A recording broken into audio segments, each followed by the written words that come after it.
चाहते हैं कि आपके 20 मार्क्स लॉक हो जाए बायो में cell cycle and cell division से, तो ये वीडियो स्किप मत करिए। Hi friends, I am Saba. आज मैं आपको पूरा चैप्टर अमेजिंग तरीके से याद करवाने वाली हूँ। सुनकर आपको सब कुछ याद हो जाएगा। ये वन शॉट है, इसमें मैंने NCERT line by line plus extra भी कवर किया है। So before we start the video, please hit the like button and subscribe my channel. Cell जब ग्रो करता है तो उसका साइटोप्लाज्म जो है वो इंक्रीज़ होता रहता है, न्यूक्लियस में कोई चेंज नहीं आता। साइटोप्लाज्म बहुत बड़ा हो जाता है, न्यूक्लियोसाइटोप्लाज्मिक रेशियो जो है वो डिस्टर्ब हो जाता है, जिसकी वजह से सेल को डिवाइड करना पड़ता है। सेल की जो ग्रोथ है वो कॉन्टीन्यूस प्रोसेस है। डीएनए डुप्लीकेशन जो सेल का होता है वो नॉट कॉन्टीन्यूस होता है, ओनली ड्यूरिंग एस फेज होता है। अब जो सेल डिवीजन का प्रोसेस है वो जेनेटिकली कंट्रोल होता है, सिक्वेंशियल होता है, ऑर्डर्ड होता है। जेनेटिकली कंट्रोल मतलब डीएनए इसको कंट्रोल करता है प्रोटीन के थ्रू। प्रोटीन जो है सेल साइकिल को रेगुलेट करते हैं। दो प्रोटीन होता है, cyclin and CDK. CDK means cyclin dependent kinase. Generation time means total time required for cell to divide. Cell को डिवीजन करने में कितना टाइम लगता है उसी को जनरेशन टाइम बोलते हैं। वुमेन का जनरेशन टाइम है 24 आवर्स, जिसमें से सेल 23 आवर्स जो है वो प्रिपरेशन करता है, 1 आवर डिवीजन में कर लेता है। ईस्ट का जनरेशन टाइम 90 मिनट्स है, जिसमें से 95% टाइम प्रिपरेशन फेस होता है, 5% में वो डिवीजन करता है। मतलब 85 मिनट प्रिपरेशन करता है, 5 मिनट में डिवीजन करता है। इवेंट्स जिसका जो सीक्वेंस है वो जीनोम का डुप्लीकेशन बनाता है 2 डॉटर सेल, उसी को बोलते हैं cell cycle. Stages of cell cycle की बात करते हैं तो 2 स्टेज होते हैं, इंटरफेस और एम फेज। एम को माइटोटिक और मल्टीप्लिकेशन फेज बोलते हैं। इंटरफेस 95% टाइम लेता है। प्रिपरेटरी फेज होता है, मेटाबॉलिकली सेल एक्टिव होता है, जिंदा होता है सेल, लेकिन रेस्टिंग फेस होता है, मतलब सेल डिवाइड नहीं कर रहा होता है इंटरफेस में। इंटरफेस की 3 स्टेजेस होती हैं, G1, S और G2। G for first growth phase, S for synthetic phase, G2 is second growth phase. उसके बाद आता है एम फेज। एम फेज जो है 50% टाइम लेता है, माइटोटिक फेज है, ड्रामेटिक फेज है, डिवाइडिंग फेज है। एम फेज में भी 2 स्टेजेस होती है। जब न्यूक्लियस डिवाइड करता है उसको कैरियोकाइनेसिस बोलते हैं, जब साइटोप्लाज्म डिवाइड करता है उसको साइटोकाइनेसिस बोलते हैं। कैरियोकाइनेसिस जब न्यूक्लियस डिवाइड कर रहा होता है तो उसमें भी 4 फेजेस होते हैं, P MAT, prophase, metaphase, anaphase and telophase. Cell cycle जो रन करती है वो G1 फेज से स्टार्ट होता है, G1 phase, then S phase, then G2 phase, then M phase. अब G1 फेज जो है वो गैप 1 फेज है, longest phase of interphase and of whole cycle. Cycle का भी होल जो है सबसे बड़ा फेस और इंटरफेस का भी सबसे बड़ा फेस G1 फेस है। इसमें क्या होता है, अमाइनो एसिड फॉर्मेशन होता है, प्रोटीन सिंथेसिस होता है, RNA synthesis, ATP synthesis, nucleotide synthesis. Maximum cell organelles जो होती हैं इसी में डुप्लीकेट होती हैं, इसमें साइटोप्लाज्म इंक्रीज होता है और इसे G1 फेस को प्री सिंथेटिक फेस और पोस्ट माइटोटिक फेस भी कहते हैं। इसके बाद आता है एस फेस। इसमें क्या होता है, डुप्लीकेशन और रेप्लिकेशन ऑफ डीएनए, मतलब जो 2n वाला डिप्लॉयड जो क्रोमोसोम्स होते हैं वो 46 टोटल क्रोमोसोम्स होते हैं। Before S phase chromatid single धागे वाला क्रोमोसोम होता है और एस फेज में आके 2 धागे वाला क्रोमोसोम बन जाता है। मतलब क्रोमोसोम का तो नंबर सेम रहता है बट डीएनए कंटेंट जो है वो डुप्लीकेट कर जाता है। डीएनए कंटेंट पहले 2C होता है, फिर जैसे ही वो एस फेज में डुप्लीकेशन करता है वैसे ही 4C बन जाता है इसका डीएनए कंटेंट क्रोमोसोम का। ये जो क्रोमोसोम्स का डुप्लीकेशन हो रहा है वो न्यूक्लियस के अंदर हो रहा है और इसमें हिस्टोन प्रोटीन सिंथेसिस बनते हैं और हिस्टोन प्रोटीन पैकेजिंग के लिए, डीएनए को पैक करने के लिए। और इसमें सेंट्रियोल का डुप्लीकेशन होता है जो कि सिर्फ एनिमल में प्रेजेंट होता है और ये जो सेंट्रियोल का डुप्लीकेशन है ये साइटोप्लाज्म के अंदर होता है। That is all about S phase. Then G2 phase, gap 2 phase. इसमें माइक्रोकॉन्ड्रिया, क्लोरोप्लास्ट, गोल्गी का डुप्लीकेशन होता है, ये सारी ऑर्गेनेल्स हैं। इसमें ट्यूबुलिन प्रोटीन जो है वो बनता है। G2 फेज को पोस्ट सिंथेटिक फेज और प्री माइटोटिक फेज भी बोलते हैं। एक होता है G0 फेज, जब सेल को डिवाइड नहीं करना होता है सेल साइकिल में आके भी तो वो G0 फेज में जाके बैठ जाता है। G0 फेज को क्वेश्चन फेज और डॉर्मेंट फेज भी बोलते हैं, जिसमें सेल मेटाबॉलिकली एक्टिव होता है लेकिन इसमें आके वो रेस्ट कर रहा होता है, इसलिए इसको रेस्टिंग फेज बोलते हैं। Cell exit G1 phase and suspend cell cycle. G1 phase को एग्जिट कर देता है लेकिन सेल साइकिल को सस्पेंड पे रखता है कि जब हम सेल को बुलाएं, cell can be call back to divide, कि हम दोबारा सेल को बुला के डिवीजन में उसको रोल प्ले कर सकते हैं। Heart cell and nerve cell जो है ये G0 फेज में ही बैठे रहते हैं, ये डिवीजन नहीं करते हैं। साइकिल को अच्छे से रेगुलेट करने के लिए दो चेक पॉइंट्स होते हैं, एक मेजर चेक पॉइंट्स, एक minor check points. Major check points होता है G1 और S फेज के बीच में, इसको G1S चेक पॉइंट्स बोलते हैं और इसको कराता है cyclin and CDK2 protein. And दूसरा जो चेक पॉइंट्स है वो G2 और M फेज के बीच में होता है, जिसको माइनर चेक पॉइंट्स बोलते हैं, G2M चेक पॉइंट्स भी बोलते हैं, और ये कराता है M साइक्लिन एंड CDK2। और जो सेल साइकिल रन होती है G1S then G2 then M, फिर G1 फिर S फिर G2 देन M। तो दो इंटरफेस के बीच में एक जो है वो माइटोटिक फेस आता है और दो माइटोटिक फेस के बीच में एक इंटरफेस आता है।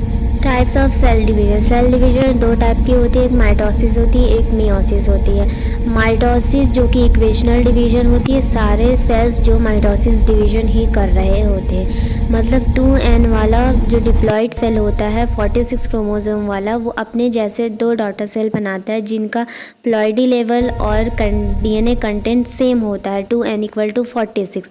मियोसिस जो होती है वो रिडक्शनल डिवीजन होती है, 2n46 वाला जो डिप्लॉइड सेल होता है वो हैप्लॉइड बनाता है, n = 23 हाफ कर देता है, वो डिवीजन होती है रिडक्शनल डिवीजन। तो meiosis is a reductional division जो कि गैमेटोजेनेसिस में ही सिर्फ होती है, स्पर्मेटोगोनिया और oogonia करते हैं। एनिमल्स में माइटोसिस सिर्फ डिप्लॉइड सेल्स में होती है except male member of honey bee family. ये माइटोसिस जो होती है वो हैप्लॉइड में होती है। ये सेल जो है हैप्लॉइड है जिसका प्लॉइडी लेवल n है और इसके पास 16 क्रोमोसोम्स हैं। प्लांट में mitosis occurs in haploid and diploid दोनों में होती है। हैप्लॉइड जो माइटोसिस है वो लोअर प्लांट्स में होती है, एग्जाम्पल इसका एल्गी, ब्रायोफाइटा। डिप्लॉइड माइटोसिस जो होती है वो हायर प्लांट्स में होती है, pterido, gymno, angio in plants. Mitosis में सबसे पहले होगी कैरियोकाइनेसिस, जिसमें न्यूक्लियर डिवाइड होगा। इसमें 4 फेसेस है, profess, metaphase, anaphase and telophase. तो पहले हम पढ़ेंगे प्रोफेस। प्रोफेस भी दो टाइप के हैं, पहला एक टाइप है अर्ली प्रोफेस, दूसरा है लेट प्रोफेस। अर्ली प्रोफेस में beginning initiation of condensation of chromatin, start हो जाता है क्रोमैटिन का condensation. Ends of chromosomes not distinguish, जो एंड्स होते हैं क्रोमोसोम्स के वो हमें साफ दिखाई नहीं देते हैं और ये बॉल, वूल की बॉल की तरह अपीयर हो जाता है, जिसको स्पाइरिम स्टेज बोलते हैं। सेंट्रोसोम जो होते हैं वो अपोजिट पोल की तरफ मूव करने लगते हैं। सेंट्रोसोम से रेज निकलती हैं, उसको एस्ट्रल रेज बोलते हैं। एस्टर प्लस स्पिंडल फाइबर को पेयर ऑफ एस्टर बोलते हैं, पेयर ऑफ एस्टर को ही माइटोटिक अपरेटस बोलते हैं। लेट प्रोफेस में सेंट्रियोल जो है वो अपोजिट पोल की तरफ चले जाते हैं और स्पिंडल फाइबर फॉर्म होता है। न्यूक्लियर मेम्ब्रेन, न्यूक्लियोलस, गोल्गी ये सब स्टार्ट हो जाता है डिसअपियर होना। प्रोफेस में इतना ही होता है। अब metaphase, disintegration of nuclear membrane envelope beginning, इसमें जो न्यूक्लियर मेम्ब्रेन है वो भी टूटने लगती है। क्रोमोसोम साइटोप्लाज्म में आ चुके होते हैं और ये अरेंज हो जाते हैं, कांग्रेशन अरेंजमेंट होती है जिसको इक्वेटोरियल प्लेट और मेटाफेजिक प्लेट में अरेंज हो जाते हैं, बीच में सेंटर में। तो क्रोमोसोम्स इस स्टेज में मोस्ट कंडेंस्ड, मोस्ट थिकेस्ट होते हैं। It is the best stage to study morphology, मतलब स्ट्रक्चर ऑफ द क्रोमोसोम्स अगर अच्छे से पढ़ना है तो metaphase is the best stage होती है जिसमें हम स्ट्रक्चर जो है क्रोमोसोम्स का अच्छे से देख सकते हैं। स्पिंडल फाइबर जो है वो काइनेटोकोर से अटैच हो जाते हैं। अब total number of spindle fibre metaphase में कितने होते हैं ह्यूमन सेल में, तो 46 ऊपर ज्वाइंट होंगे, 46 नीचे ज्वाइंट होंगे, तो 46 × 2 that is 92 total number of spindle fibre in human cell. Then anaphase में जो क्या होता है सेंट्रोमियर स्प्लिट हो जाते, टूट जाते। स्पेंडल फाइबर जो है काइनेटोकोर से जो अटैच होते हैं वो शॉर्ट होने लगते हैं। सेंट्रोमियर जो है वो आगे की तरफ होता है, उसके पीछे जो होती है वो टेल उसको फॉलो कर रही होती है। क्रोमोसोम्स जो होते हैं इक्वेटोरियल प्लेट से जो है दूर जाने लगते हैं, मूव होने लगते हैं। एनाफेज बेस स्टेज होती है जिसमें हम शेप क्रोमोसोम्स का अच्छे से देख सकते हैं। 4 शेप होते हैं, V, L, J, I. V जो होता है वो मेटासेंट्रिक क्रोमोसोम्स होते हैं, सब मेटासेंट्रिक। एल होता है एक्रोसेंट्रिक, जे शेप होता है टीलोसेंट्रिक, आई शेप होता है। टीलोफेज जो है ये रिवर्स है किसका? प्रोफेज का। इसमें स्पिंडल फाइबर डिसअपियर हो जाएंगे, क्रोमोसोम जो सिंगल धागे वाले एट पोल्स पे आ जाएंगे, डीकंडेंसेशन और इनकॉइलिंग होगी क्रोमोसोम्स की। जो क्रोमोसोम्स है वो क्रोमैटिड में बदल जाएंगे, एक्सटिंग्विशेबल हो जाएंगे, मतलब इनका शेप जो है डिफाइन नहीं होगा। न्यूक्लियर मेम्ब्रेन, न्यूक्लियोलस, ईआर और गोल्गी जो है फिर से दिखने लगेगा। अब न्यूक्लियस डिवाइड हो चुका है, डेट इज मीन्स कायरोकाइनेसिस हो चुकी है। अब साइटोकाइनेसिस डिवीजन ऑफ साइटोप्लाज्म करेंगे तो एनिमल और प्लांट की बात करते हैं। एनिमल में जो सेल होगा उसके पास 2 जो है न्यूक्लियस होंगे, तो माइक्रोफिलामेंट जो हैं एक्यूमुलेट करेंगे, मतलब pulls plasma membrane inside. Plasma membrane को अंदर की तरफ पुल करेंगे तो सेल फर्रो बन जाएगा, सेल फर्रो का फॉर्मेशन होगा, सो दैट सेल जो है वो टूट जाएंगे। सेंट्रीपिटल फोर्स लगेगा, सेल टूट जाएगा और 2n2c वाला सेल बन जाएगा एनिमल सेल में। अब प्लांट सेल में फ्रैग्मोप्लास्ट होते हैं जो कि सेल प्लेट बनाते हैं, जो कि ग्रो जो है करती है आउटवर्ड्स में, मिडल लैमेला बनाती है प्राइमरी वॉल के लिए, और इसमें लगता है सेंट्रीफ्यूगल फोर्स। जो फ्रैग्मोप्लास्ट होता है वो कॉम्प्लेक्स होता है ईआर, गोल्गी और माइक्रोट्यूब्यूल का। ये सेंट्रीफ्यूगल फोर्स लगाता है, मतलब सेल जो मेम्ब्रेन होती है उसको जो है बाहर की तरफ जो है ढकेलता है, इधर से भी बाहर करेगा उधर से भी बाहर की तरह ये फोर्स लगता है। तो ये था साइटोकाइनेसिस, ठीक है।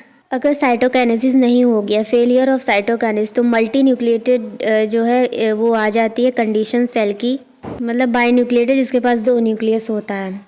इसको सिंसीशियम बोलते हैं। एग्जाम्पल इसका है लिक्विड एंडोस्पर्म इन कोकोनट। मियोसिस में मियोसिस 1 है और मियोसिस 2 है। पहले हम मियोसिस 1 करेंगे जिसमें प्रोफेज 1 है।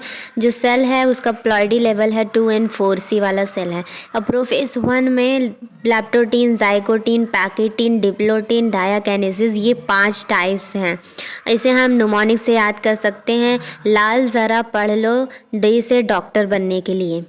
नाउ फर्स्ट इज़ लैप्टोटीन, जिसमें क्रोमोसोम्स कंडेंस और कॉइल्ड होने स्टार्ट हो जाते हैं, क्रोमैटिन क्रोमोसोम्स में चेंज होने लगते हैं और लाइट माइक्रोस्कोप के अंदर ये विजिबल होने लगता है, पर इसमें क्रोमोसोम्स के जो एंड है वो नॉन डिस्टिंक्ट होते हैं। Second is your zygotene. Zygotene में होता है synapsis between homologous chromosomes. Synapsis मतलब पेयरिंग, होमोलोगस मतलब सेम टाइप के क्रोमोसोम्स जिनका नंबर सेम हो, स्ट्रक्चर सेम हो, साइज सेम हो, पैटर्नल सेम हो, सब कुछ सेम हो, उनका पेयर बन जाता है। जैसे 1 का 1' से पेयर बना, तो जो पेयर बन रहा है 2 क्रोमोसोम्स का उसको होमोलोगस क्रोमोसोम्स बोलते हैं, और उन पेयर को जो 2 क्रोमोसोम्स को ज्वाइंट करता है उस ज्वाइंट को बोलते हैं साइनेप्टोनिमल कॉम्प्लेक्स। अब इस होमोलोगस जो पेयर है उसको 4 क्रोमैटिड्स उसके अंदर है, इसलिए इसको टेट्राड बोलेंगे, और 2 क्रोमोसोम्स है तो बाईवेलेंट बोलेंगे। तो टोटल नंबर ऑफ बाईवेलेंट एक सेल में होते हैं 23। Third is your pachytene. Pachytene में जो टेट्राड हैं वो विजिबल होने लगेंगे, क्रॉसिंग ओवर होगा नॉन सिस्टर क्रोमैटिड और होमोलोगस क्रोमोसोम्स का।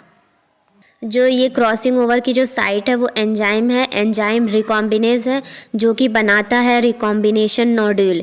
जब क्रॉसिंग ओवर हो जाता है तो ये स्ट्रक्चर बनता है जिसको बोलते हैं रिकॉम्बिनेशन नोड्यूल।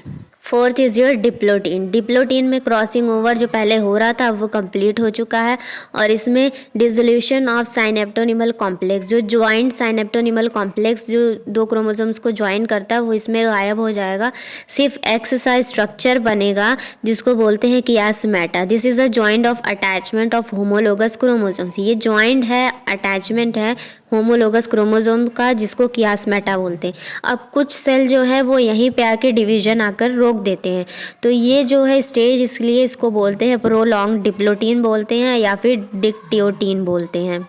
अब फिफ्थ इज़ योर डायाकिनेसिस, जिसमें टर्मिनेशन ऑफ कियासमेटा होता है और इसमें nuclear membrane, nucleolus, ER, Golgi disappear होना स्टार्ट हो जाती है। That's all about a prophase 1। अब मेटाफेज 1 की बात करें तो इसमें जो होमोलोगस क्रोमोसोम्स हैं उनका अलाइनमेंट होता है, इक्वेटर में आके अपने आप को अलाइन कर लेते हैं दो मेटाफेजिक प्लेट बनाते हैं 23 वाली। 23 क्रोमोसोम्स एक मेटाफेजिक प्लेट में, 23 एक मेटाफेजिक प्लेट में, दो मेटाफेजिक प्लेटें बन गई सेंटर में, ठीक है। अब जो होमोलोगस पेयर होंगे वो रैंडम होंगे। ये ज़रूरी नहीं कि 1 डैश और 1 डैश के साथ ही पेयर होगा, तो ऐसा नहीं है। 1 9 के साथ भी हो सकता है, 9 4 के साथ भी हो सकता है। तो होमोलोगस पेयर जो रैंडम होते हैं क्रोमोसोम्स के मेटाफेस में जो सेंटर में अरेंज है। अब इससे क्या होगा, फिर स्पिंडल फाइबर्स जो हैं वो क्रोमोसोम से अटैच हो जाएंगे। एक क्रोमोसोम से एक स्पिंडल फाइबर जो है अटैच होगा, तो total number of spindle fibre 46 होंगे। Now moving on anaphase 1। इसमें होमोलोगस क्रोमोसोम्स का सेपरेशन अलग अलग हो जाएंगे क्रोमोसोम्स, और ये जो स्टेज है एनाफेज, इसको रिडक्शनल डिवीजन कहते हैं। टेलोफेज 1। टेलोफेज में अब जो क्रोमोसोम्स है वो पोल्स पे आ जाएंगे, स्पिंडल फाइबर गायब हो जाएंगे, न्यूक्लियर मेम्ब्रेन, न्यूक्लियोलस, गोल्गी जो गायब हुए थे अब इसमें रीअपियर हो जाएंगे।